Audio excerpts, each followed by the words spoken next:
Hello hi everyone welcome back. So आज हमारा last lecture, इसमें हम पढ़ने वाले हैं बैंकिंग लॉ के जितने मतलब इंपॉर्टेंट एक्ट्स हैं। तो 3 इंपॉर्टेंट एक्ट्स हैं जो आपने ऊपर थंबनेल में ही देख लिए होंगे, जिनके बारे में हम यहाँ रीड करने वाले हैं। सो हम यहाँ पे पूरे पूरे एक्ट्स नहीं पढ़ने वाले, इनका ओवरव्यू लेने वाले हैं। ये एक्ट का क्या काम है ये बताऊंगी मैं आपको इसमें। सो बैंकिंग कंपनीज एक्ट 1949 को आप अब जो उसका नाम हो चुका है वो हो चुका है बैंकिंग रेगुलेशन एक्ट 1949। अब इसे इस नाम से जाना जाता है। ये प्राइमरी लेजिस्लेशन है जो गवर्न करती है banking business operation in India, कि भाई कैसे काम हो रहा है। इसका ऑब्जेक्टिव है क्या? To provide robust framework of banking companies, की किस तरीके से काम होगा। एक फ्रेमवर्क देने का काम करती है, एक तरीके से स्टेबिलिटी मेंटेन, रिलायबिलिटी मेंटेन करने का काम करती है बैंकिंग सेक्टर्स में। ठीक, डिपॉजिटर्स का इंटरेस्ट देखती है कि भाई उनको भी कोई दिक्कत परेशानी ना आए, उनको भी गुड रेट ऑफ इंटरेस्ट मिले। ठीक, रेगुलेटरी पावर्स, इसको जो पावर्स मिली है वो कहाँ से मिली है? रिजर्व बैंक ऑफ इंडिया से। इजी। इसके बाद की provision, licensing, mandatory RBI licence required to commerce banking operation, ये कहता है ठीक है, होना ही चाहिए आरबीआई का licence. Regulation of paid up capital and reserves, तो prescribe minimum capital requirement to ensure financial stability. ठीक, इतना तो है कि बैंक के अंदर इतना पैसा तो होना ही चाहिए ताकि फाइनेंशियल स्टेबिलिटी बनी रहे। Restriction on nature of business, lending, borrowing, deposit taking, ठीक, issuing, managing payment इंस्ट्रूमेंट जैसे चेक्स, ड्राफ्ट, ये अच्छे से कर पाएं।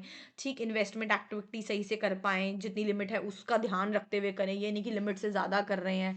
अपनी मतलब उसे पता होना चाहिए कि मेरी ये इतने चादर है और इतने ही मुझे पैर पसारने हैं। ईजी। कंट्रोल ओवर मैनेजमेंट रखना है। आरबीआई अप्रूवल बहुत मैंडेटरी होता है। ठीक, इन चीज़ों के लिए किसी का भी अपॉइंटमेंट करना है तो, या मतलब किनको जो क्या क्या क्या किस किस बंदे को काम देना है उस चीज़ के लिए उनका अप्रूवल चाहिए होगा। Inspection RBI time to time करती रहती है, करेगी, ये भी बताते हैं। एमेलिगेशन मतलब दो बैंक्स को अगर मान लो मिलाना है, अमर्ज करना है, मर्ज करना है, तो उसके बारे में यहाँ पे बात आरबीआई के अप्रूवल के बिना नहीं होगी। ठीक, लिक्विडेशन या मोराटोरियम ये सब करना है तो आपको यहाँ आरबीआई का परमिशन लेना होगा करने के लिए, कि भाई कोई डिस्ट्रेस हो रहा है बैंक के अंदर, बैंक में कुछ गड़बड़ हो रही है, तो वो बहुत इंपॉर्टेंट है कि आरबीआई उसको देखती रहे। वो उनके ऊपर है, आरबीआई आरबीआई के ऊपर। So sorry. इसके बाद था रिजर्व बैंक ऑफ इंडिया, ये आया था 1934 के अंदर। ठीक, इसमें क्या है, ये स्टैब्लिश कब हुआ याद करना पड़ेगा। फंडामेंटल रोल इसका डिफाइन करता है इंडिया सेंट्रल बैंक।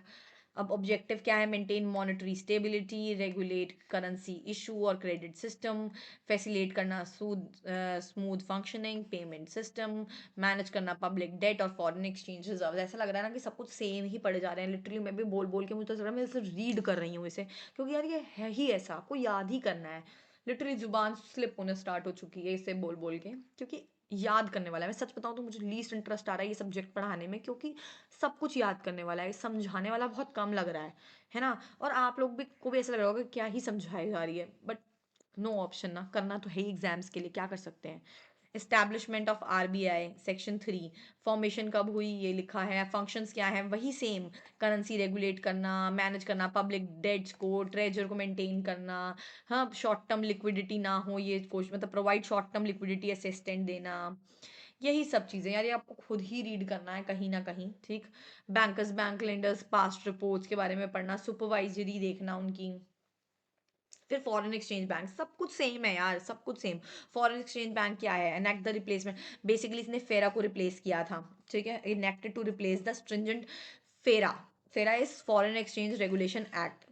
इसके क्या ऑब्जेक्टिव है? वही ट्रेड पेमेंट सब सही से चले, है ना, facilitate external trade and payments, promote orderly development of foreign exchange market, ensure करना इंटरनेशनल फाइनेंशियल स्टैंडर्ड्स मेंटेन हो रहे हैं हर तरीके से। ठीक, मैं सच बोलूं तुम लोग को एक बात, तो कहीं ना सारी चीजें सेम है। आप लोगों को ना पूरा रट्टा मारने की जरूरत नहीं है, कुछ पॉइंट पकड़ो तो आप लोग को लग रहा है कि यार ये तो हर जगह सेम है। कि जैसे ट्रेड मैनेज मतलब एक तरीके से कि बैंक्स में सफिशिएंट फंड रखना, तो ये हर जगह दिख रहा है ना। कस्टमर की हेल्प करना हर जगह दिख रहा है, इंटरेस्ट उनको अच्छा देना ये हर जगह दिख रहा है। तो कुछ चीजें हैं जो हर जगह दिख रही है, फाइनेंशियल स्टैंडर्ड्स मेंटेन करना हर जगह दिख रहा है। तो वो जो सेम सेम चीजें हैं वो तो हर जगह चिपका देना, क्योंकि ऑब्वियसली अगर क्वेश्चन आएगा तो वो ये नहीं कहेंगे कि तीनों के बारे में लिख दो, वो कहेंगे एक के बारे में लिखो। तो ये तो मिसमैच सच बताऊं कर सकते हो, कोई इतना नहीं देखता, है ना।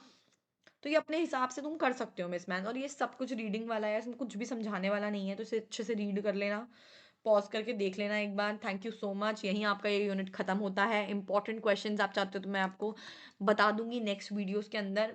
देखा जाए तो ये बहुत इंपॉर्टेंट तो नहीं है मैं कहूँगी, बट लेकिन क्वेश्चन यार आते हैं इनमें से, तो पढ़ना पड़ता ही है, याद करना ही पड़ता है, कुछ सब्जेक्ट होते हैं याद करने वाले। सो आपको इन्हें याद करना पड़ेगा। Thank you so much, bye bye, all the very very best for your exams.